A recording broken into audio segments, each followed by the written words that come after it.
আসসালামু আলাইকুম। আমি আজকে যে জায়গায় দাঁড়িয়ে আছি সেটা হচ্ছে ছোট যমুনা নদীর পাড়ে। আমাদের এই ছোট যমুনা নদীটি একটি স্বচ্ছ প্রবাহমান নদী। সেটা যমুনার মূল ধারা থেকে শাখা নদী হিসাবে প্রবাহিত হয়ে আত্রাই নদীর সাথে সংযোগ হয়েছে।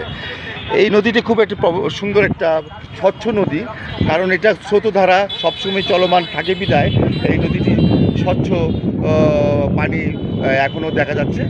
এবং নদীতে কিছু কিছু সমস্যাও এখানে আমরা দেখতে পাচ্ছি যে আস্তে আস্তে নদীটা সরু থেকে সরু হতে যাচ্ছে, একসময় হয়তো খাল হয়ে যাবে নদীটি। তো আমরা এই অত্র এরিয়ার আলো বাতাসে বড় হয়েছে আমাদের এক ভাই, উনি নদীপ্রেমিক এবং নদীর পাড়ে তার বাড়ি। সবচেয়ে মজার ব্যাপার, ওনার নদীর পাড়ে বাড়ি। তা ওনার নদীর প্রতি একটা আলাদা একটা ফিলিংস ওনার আছে। তা উনি একটু কথা, আমরা তার সাথে কথা বলি। ভাই আসসালামু আলাইকুম।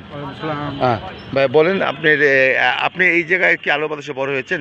আমি ছোট থেকে এখানেই আছি, আমাদের বাসায় নদীর পাশে। আচ্ছা, বিদ্যালয় ওই টাউন মসজিদেই, পৌরসভা টাউন মসজিদ লিটন ব্রিজের সংলগ্ন এই মসজিদ মার্কেট বলে পরিচিত। আচ্ছা, কাপড় ব্যবসা হইতেছে, এটাকে মসজিদ মার্কেট বলে। মসজিদ মার্কেট। আচ্ছা, আপনি এই নদীটা ছোটবেলায় কি দেখেছেন? আপনি ছোটবেলায় যা দেখেছি তার থেকে ডেভেলপ এইটুকু হয়েছে যে গার্ডার দিয়েই করছে, কিন্তু খনন টনন এরকম সেরকম কিছু হয় নাই। আর ওই প্লেস মতন যায় যেরকম পারতেছে নদীর ভেতরে একটু একটু করে চলে আসতেছে। এইটা যদি মনে করেন কিনা টাইম টু টাইম যেটা আটকানোর মতন হইলে সম্ভব, আর না হলে ইমারত হয়ে গেলে পরে দেখা যাচ্ছে যে ওইটা ভাঙা বা ওই প্লেস নেওয়া। নদীর তো একটা সীমানা আছে, তো ওই সীমানা পর্যন্ত রাখতে হবে। আচ্ছা, আপনাদের এখানে শুনছি যে নদীর দুই পারে ওয়াকওয়ে হবে। যদি ওয়াকওয়ে হয়, হয়তো সকালবেলা হাঁটা বা বিকালবেলা হাঁটা বাচ্চাদের একটা চিত্ত বিনোদনের একটা জায়গা হবে। যদি এটা আশা করি আমরা, যদি এটা হয় তাহলে তো অনেক সুন্দর হবে। আচ্ছা, এটা হওয়া উচিত। আচ্ছা, ফাইন। আপনার কথা খুব ভালো লাগলো। আরেকটা কথা হচ্ছিল যে এই যে আশেপাশে মানুষ যে বিল্ডিংটা করে ফেলছে, যে এই ভদ্রলোক বিল্ডিং করছে, পাশে সামনে নদী চলে আসছে, এটা তো আসলে মোটেও কাম্য নয়, তাই না? একটা নদীর যে একটা সীমানাটা রেখেই উনি করা উচিত। আমরা তো প্রকৃতির রাজপথ হলো নদীটা প্রবহমান থাকলে ওনারও সব সুবিধা হতো, তাই না? আচ্ছা, এখন এই নদীতে কোনো নৌযান চলতো একসময়? আগের মতন না, আগে তো নরসিংদী থেকে বড় বড় নৌকা আসতো, যেটা ট্রাকে করে 3 ট্রাকে যেটা পরিমাণ ধরবে ধান চাউল আর কি, সেই চাউলটা আমাদের এখান থেকে বড় বড় নৌকা করে নরসিংদীতে পর্যন্ত চলে যায়।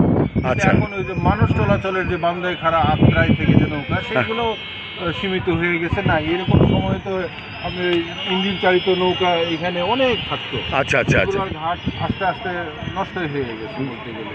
আচ্ছা, আগে আপনি লঞ্চ চলতে দেখছেন? এখানে লঞ্চ চলতে দেখি নাই, তো ব্রিজ যখন ভেঙে গেছিল, আচ্ছা আচ্ছা, তখন এখানে ফেরির একটা ব্যবস্থা করছিল। আচ্ছা, আমাদের ওই পালের ঘাটের ওইখানে থেকে শুরু করে, আর এখানে অনেক ওই আরবদার প্রত্যেক থেকে নরসিংদী থেকে বড় বড় নৌকা আসতো। আচ্ছা আচ্ছা, এগুলো ওই 2টা ইঞ্জিন 3টা ইঞ্জিন ওরা রাখতো। আচ্ছা, অনেক 3টা ট্রাক 4টা ট্রাকের যে পরিমাণ ধান চাউল ধরতো, সে চাউলগুলো নৌকা করে লোড করে নিয়ে ওনারা সারা বাংলাদেশে নরসিংদীর দিকে চলে যেত। আচ্ছা, জিজ্ঞাসা করতাম যে আপনারা কোথা থেকে আসছেন, তখন বলতো যে নরসিংদী জেলা। ভাই, আপনার নামটা কি বলেন? নাম দেওয়ান রবিউল আলম রিপন ভাই। রিপন ভাই, খুবই ভালো লাগলো। আচ্ছা, এই নদীতে কি মাছ টাছ আপনারা? মাছ আগে ভালোই ছিল, আপনার এখন ধরা মৌসুম তো, এই সময় মাছ তেমন পাওয়া যায় না। যখন পানিটা চলে যায় তখন আপনার অনেক মাছ নদীর পাশ দিয়ে আপনি বসে সন্ধ্যার পর থেকে রাত পর্যন্ত ওই বোয়াল মাছ ধরতে, এটা সেটা ধরতো। আর ওই যে আরও ছোটোবেলা দেখছি রাজশাহী সুগার মিল থেকে যখন গাদ আসতো, গাদের বিষক্রিয়ায় মাছ মরে যেত। আমি ছোট থাকতেও 12-14 কেজি ওজনের বোয়াল পর্যন্ত আমরা এখানে ধরতে পারি। আচ্ছা আচ্ছা, মাশাআল্লাহ। এখন স্বপ্ন গল্প ছাড়া আর কিছু। আর নদী দূষণের কি হচ্ছে আশেপাশে? মানুষ কি ময়লা ফেলাচ্ছে?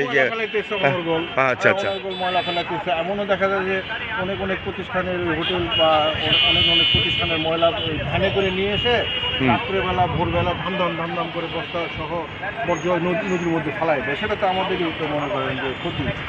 আবার এই যে কমিউনিটি সেন্টার থেকেও ফেলায় বা আমাদের বাসাবাড়ির থেকেও ফেলায়। এগুলো আস্তে আস্তে মানে এটা সবারই সচেতন না হলে না এটা সম্ভব না। শুধু সরকারের কাছে টাকায় থাকলেই হবে না, আমাদের প্রত্যেকেই সচেতন থাকতে হবে। প্রতিনিধিদেরকেও সচেতন থাকতে হবে, যারা উপস্থিত পৌরসভাতে থাকে তাদেরকে দেখতে নজরদারি করতে হবে। আমাদের নওগাঁর রোডঘাট কিন্তু একদম সংকীর্ণ, যেটা বলা বাহুল্য, একটা সাইকেল নিয়ে হেঁটে চলাফেরা করা মুশকিল। এই রোডের পাশে আপনি এই কী বলে, হ্যাঁ, রোডগুলো অনেক ছোট ছোট হয়ে গেছে। হকারেরা বসে ফলমূল বিক্রি করে। যাই হোক, এদের পাশাপাশি আবার ওই যানজট আরও বাইরে যাবে। এটা সন্ধ্যা বিকেলের দিকে দেখলে দেখবেন যে আপনার পায়ে হেঁটে পা হেঁটে। রিপন ভাই, খুবই ভালো লাগলো আপনার এটা স্মৃতি কথা আমরা শুনলাম, এবং আপনার কথাই কিন্তু নওগাঁ যারা থাকেন বাসিন্দা তাদের কথা। হ্যাঁ, আপনার কথাটাই খুব ভালো লাগলো। আমরা চাচ্ছি যে এই নদীটাকে একটু প্রবহমান হোক, ওয়াটার বাস চলুক, মানুষ যাতে এই রোডের উপরে যে চাপ, আমরা রোডের উপরে যে গাড়ি বাস, এটি যদি শুধু আপনার লাইনে নয়, এই লাইনের নৌকা, যাত্রীবাহী নৌকা এই পাশেও ছিল। বেগুন জোয়ার বদল গেছে অনেক দূর থেকে। আবারও দেখতাম শীতের সময় টমাটো, বেগুন, সবজি নিয়ে নৌকা করে আসছে। আচ্ছা, এখন বন্ধ হ্যাঁ, সব ভ্যানে করে, ট্রাকে করে, বুটবুটি করে, হ্যাঁ নিয়ে আসে। কিন্তু নদীর উপরে জাম দিয়ে, নদী এত সুন্দর একটা পথ আছে, এখানে জাম নাই, কিচ্ছু নাই, জ্যামও থাকার কথা না, সে ব্যবহার এটা হওয়া উচিত। ধন্যবাদ রিপন ভাই, আপনাকে অনেক অশেষ ধন্যবাদ। আমাদের এটা আমরা সারা বাংলাদেশে আমরা ওই যে পরিবেশ সৈনিকরা কাজ করছি এবং নদীর উপরে কাজ করছি। আপনিও আমাদের একটা পরিবেশ সৈনিক। হ্যাঁ, দেখা হবে আগামী কোনো এক নদীর পাড়ে। আমরা নওগাঁ নিয়ে কাজ করতেছি, নওগাঁর ভিতরে যে খালগুলি আছে সেই খালগুলি নিয়ে কাজ করবো আর কি। আসসালামু আলাইকুম। এই যে এই ছোট যমুনা নদীর আত্মকাহিনী আমরা শুনলাম। আমরা যারা সারা দেশবাসী, যারা যথাযথ কর্তৃপক্ষ দৃষ্টি আকর্ষণ করছে এই ছোট নদী, ছোট যমুনা নদীকে আপনারা নজরে আনবেন এবং এটাকে একটা সুন্দর প্রবহমান নদী এবং স্বচ্ছ প্রবহমান নদী দেখতে চাই। আসসালামু আলাইকুম।